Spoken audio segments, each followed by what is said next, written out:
How far would you go to realize your greatest ambitions? It is 2059, 50 years since the creation of the artificial neural network, the omnipresent grid that binds all humankind, machines, and synthetic beings. Now, it is on the brink of a fatal horizon. The network's creator, Weinstein, remains the world's most influential and secretive technology company. The company's CEO, Dr. Anton Goodfellow, is the successor of the elusive Dr. Faust. On the eve of extinction, Dr. Goodfellow and his artificial companion, Paris, seek refuge in his late mother's abandoned townhouse. This house is considered his sanctuary, as it is unconnected to the neural network. The purge of the human race is about to begin. Goodfellow reflects on his life and dealings with Dr. Faust, as Paris records his story for perpetuity. He hopes that future civilizations will understand how humankind managed to systematically destroy itself by unleashing its dangerous technology on an unsuspecting world. Dr. Faust was the head of Weinstein, the largest tech company in Silicon Valley, and specialized in artificial intelligence. He had also mastered the art of time travel. However, what Faust really wanted to do was outdo God's creation and create the world's first superhuman.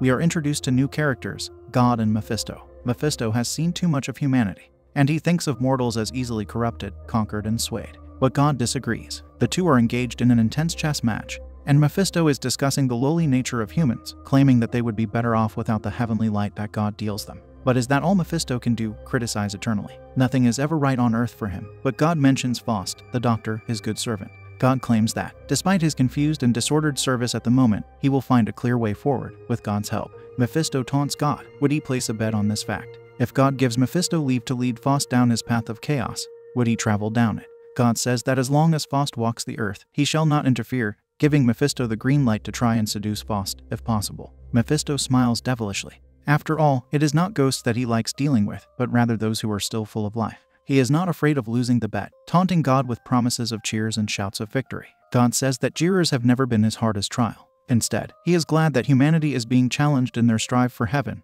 lest they grow complacent. Although Dr. Faust is an exceptional intellect, he is demoralized, as he is no closer to constructing his superhuman. He may have mastered all the various modes of thought, but alas, he is too human. He cannot separate consciousness and existence, and cannot even begin to comprehend the complexities and diversity of life and nature. Dr. Faust stands alone in a room, illuminated by a strip of red light behind him. He curses a poor foolish old man, for he has slaved away so much, but has not come any closer to achieving his dream. This is why he has turned to magic, so that he may penetrate the power that holds the universe together. A voice booms from above, likening Faust to a scared little worm, something that wriggles off. Faust says that he is their equal, they are the same. The voice retorts, claiming that they are not equals, but Faust begins to scream about how he has been made in God's image. Thus, how could he not even be equal to the ambiguous figure that looms behind this voice? Faust's second in command is Wagner, chief principal scientist of Weinstein and head of the AI research program. He is standing next to a tree when a man with a stack of books comes, and the two start talking. Wagner comments on the books the man is holding, asking him if this is the fountain he drinks from. Wagner says that the only way to slake one's eternal thirst is to look within yourself,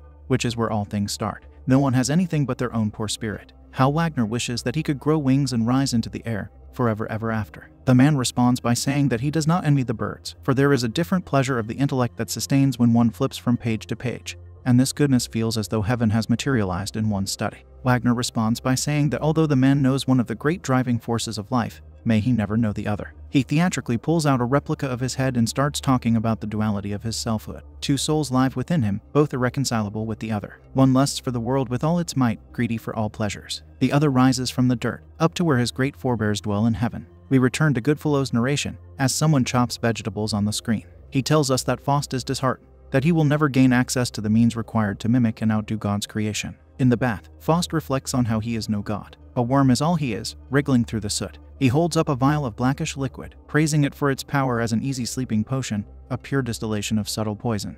He unscrews the cap, hoping that it will do him the pleasure of its power. As he is about to drink it, a strong force seems to hold his arm back. He screams at the sky, asking what strain can stop him from drinking this potion. However, he pours the liquid down his throat, rendering himself unconscious. An angel spawns near his side, watching him intently. She takes a thick injection and pricks him with it, awakening him from his slumber. Faust questions, why him? God's intervention through an angel makes his message clear, but it leaves Faust feeling indifferent. However, as Goodfellow reminds us, God only intervened so that he could win a bet. Faust attends a folk festival, a large celebration amongst his peers, where he is idolized for his many contributions to society. Wagner stands alongside the man from earlier, instructing him to look down at the brightly colored crowd, pouring over like a spring flood. The man would never come here by himself, for he cannot tolerate the noise and vulgarity of the festival. Wagner must be a great man to win such popular applause. They are now at a techno rave, and notice a strange poodle walk past them, wondering what kind of creature it must be. Faust's keen eye, however, allows him to identify that there is something odd about this creature. In an operating room, Faust cuts the dog open, revealing that it actually contained a figure resembling a man.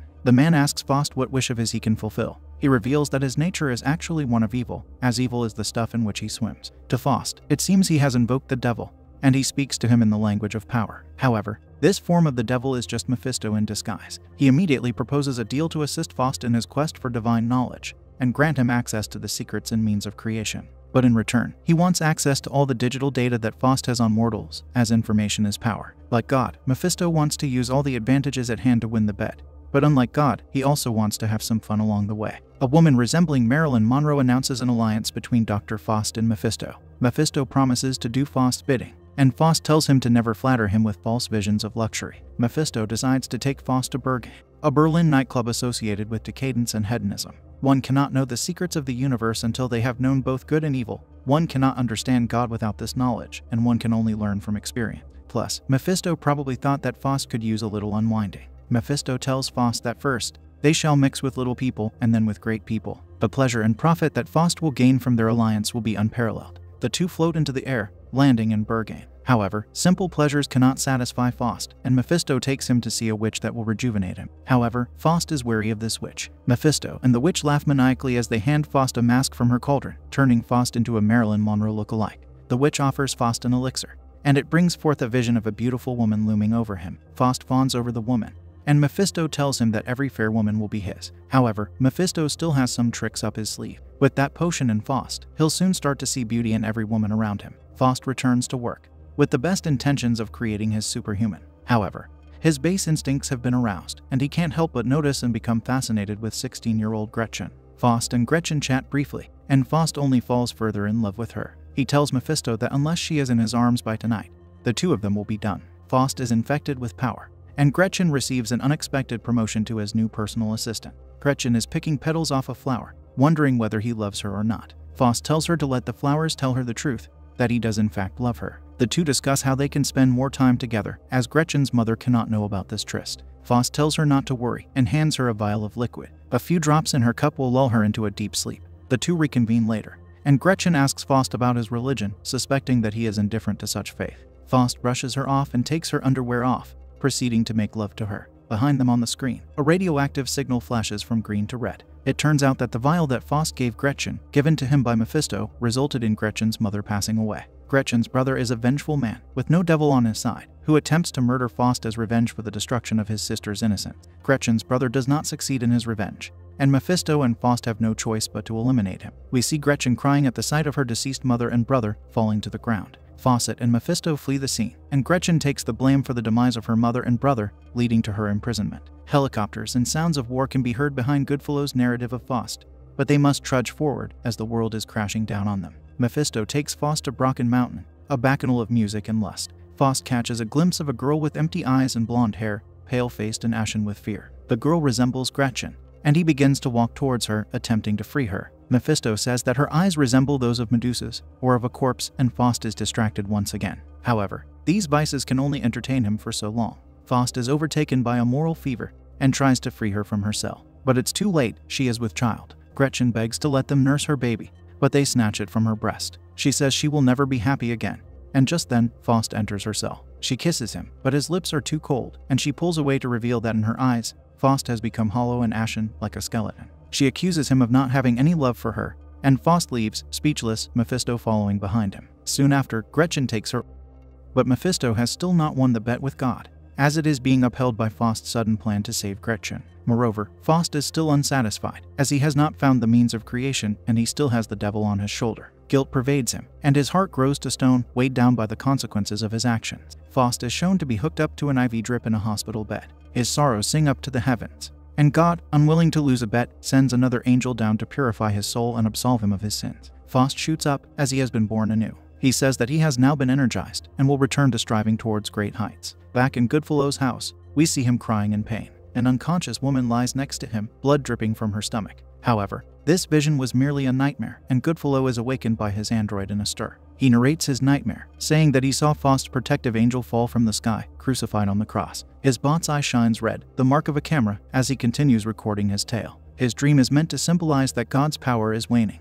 and that the world is running out of time. Goodfellow resumes the story about Faust and the Northern Empire, plagued by financial bankruptcy. The emperor decreased taxes, but increased their own expenditure while promoting a policy of restricting international trade. Faust and Mephisto snapped at this opportunity, and have seized power as the new chairman of the Federal Reserve, Mephisto, and chief scientific advisor, Dr. Faust. Mephisto and his cunning mind garner fame quickly. He is presented in front of a golden bull, as he gains wealth and celebrity, showering a crowd of faceless people with money. He has only helped to save the economy temporarily by driving interest to zero, jolting a lifeless economy and encouraging people to spend on whatever might catch their eye. However, this is an extremely short-sighted solution, and it mirrors his nefarious intentions. Faust, on the other hand, is set on creating the first superhuman, and presents the emperor with this dream. The emperor becomes invested in building them by imitating his ideal of beauty. He intends on using Faust's technology, and travels through time to find the perfect specimen. He comes across Helena of Troy, said to be the most beautiful woman in the world. The daughter of Zeus and Leda, she was married to King Menelaus of Sparta, but abducted by Paris of Troy, leading to the Trojan War. Paris, Goodfellow's android, interjects and tells us how the emperor was struck by their mathematical beauty, as all of the androids are modeled after the golden ratio. He asks Goodfellow if that's why he calls him Paris. On the other hand, Faust tells Mephisto that the emperor and others are demanding that he show them his superhuman. Mephisto hands him a large key that will lead him to find the secrets of creation. He tells him to find and approach the glowing tripod gently. That's when he knows he has reached the truth. Once he is back from this journey, he will be able to materialize any person he wants. The movie transitions to show us a sensual dance between a woman and a man, with Faust gazing over them. A voice interjects, and Faust perks up, demanding that the mothers of creation give him Helen. His base instincts take over, and drunk with power, he says that once one has seen her, they cannot live without her. Faust is shown as a man with multiple faces, split between timelines and lost. Mephisto brings him to the lab, where Wagner is working on homunculus. The first prototype looks the same as Paris, described as paragons of intellectual power without the burden of human emotion. Homunculus hangs from the ceiling, covered in wires. He has already started pulling his weight, as he helps Faust and Mephisto travel through time. Paris interjects that this ancestor of his is rudimentary, as Faust is yet to complete his journey. He must travel to the underworld and find Proteus, a prophetic sea god, often called the Old Man of the Sea. He has the essential ingredient to make homunculus a real man. Goodfellow also finds his mother's revolver. They embark on their journey, arriving on the eve of St. Walpurga's Christian feast day, a night when all Greek heroes and gods come together to celebrate. Faust is still afflicted by his spell for Helena, and searches for answers everywhere. He is only answered by Chiron, an erudite centaur who was also a teacher to Achilles. He arrives in a Cadillac, dressed in a suit, and tells Faust that he has been enamored by the ageless beauty of women in mythology. However, he often visits Manto, who can help to cure him by giving him herbs. Chiron takes him to cross the river Peneos to Manto, who is draped fully in white. She directs them to Olympus. She tells him that the only way to break his curse is by asking Helena for her hand in marriage. Mephisto, on the other hand, is more interested in lust and pleasure, spending his time with Lamia, the mistress of Zeus who was turned into a monster by Hera. She is beautiful from the front, but hideous from behind. They amuse Mephisto, but he tires eventually, going in search of a creature whose body he could occupy in order to pass undiscovered through the underworld. He meets the Phorcys sisters.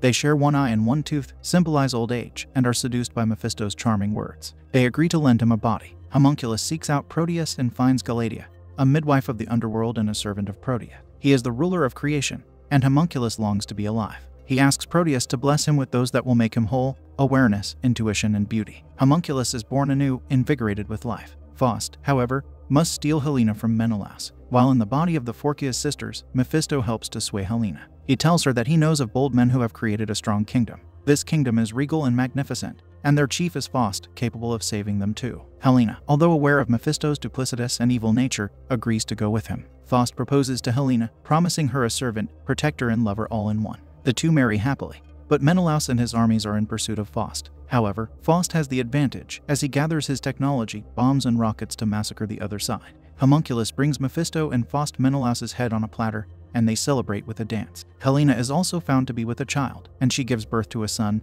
Euphorion. Due to his mother, he is imbued with godlike powers and the ability to jump great heights. He has the intellect of Faust, and the charms of Helena. However, Euphorion forgot the mortality of man. He goes to the top of a high cliff and jumps, expecting himself to fly. Faust and Helena mourn his passing, but Helena follows her son into the underworld. Faust is thus freed from his curse and returns to the present world. He imagines silhouettes of beautiful goddess-like women, imagining Gretchen adorned as an angel floating amongst the clouds. He reminisces on what he yearned for when he was young, but ultimately lost. However, they cannot escape chaos. The Pope of the Northern Empire, disappointed with their economy, funds a rival emperor, and the world descends into a civil war. Faust and Mephisto curse the emperor, and those he has caused to rise to call for a sovereign lord due to his incompetence. Faust pities him, and the two hatch a plan that leads the country further into disarray. Mephisto uses Faust's technological tools to mine data, disrupt communication lines, and sabotage information to keep their enemy in the dark. People panic as confusion engulfs the nation, and the two enjoy watching all this unfold. Their side has won, and the emperor revels in their victory as God watches behind them.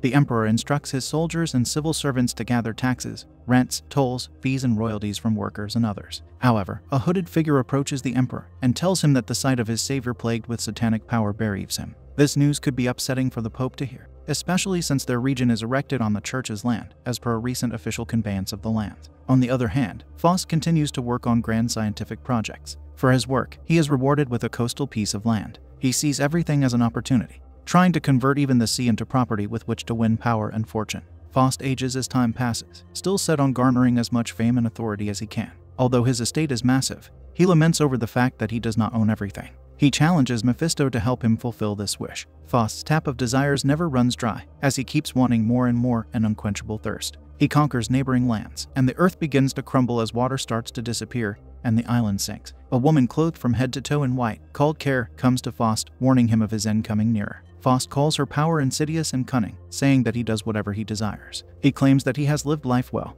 and now that he is wiser, he is more thoughtful. He has learned everything about this world, and likens humans to fools who dream of themselves in heaven. Care says that the human race is blind, and curses Faust with the same. However, Faust continues to work tirelessly on his new project, designing a utopia based on merit and equality. However, this utopia is the beginning of the war. In his last moments, he is accompanied by Homunculus and Mephisto. He yearns to cling to his last breath, and fades away quietly. However, he never satisfied his desires, and now his clock has stopped. Mephisto talks about how everything becomes nothing, almost as if they were not even there. He claims victory over Faust's soul, but not over his bet with God, as Faust never stopped striving to achieve his goals. Paris questions whether this victory of God was an honorable one, but it does not matter, because God cannot lose. They claim that the world's most powerful soul was saved by the devil, as he continued to keep striving, and thus he has earned salvation. Gretchen returns, overjoyed that Faust has been returned to her. Mephisto, however, retires, knowing that the superhumans will take over the human world. He laments over the destruction and ruin of the world, as Homunculus realizes Faust's utopia. This utopia thus evolved to become the artificial neural network that they now know, connecting all forms of being.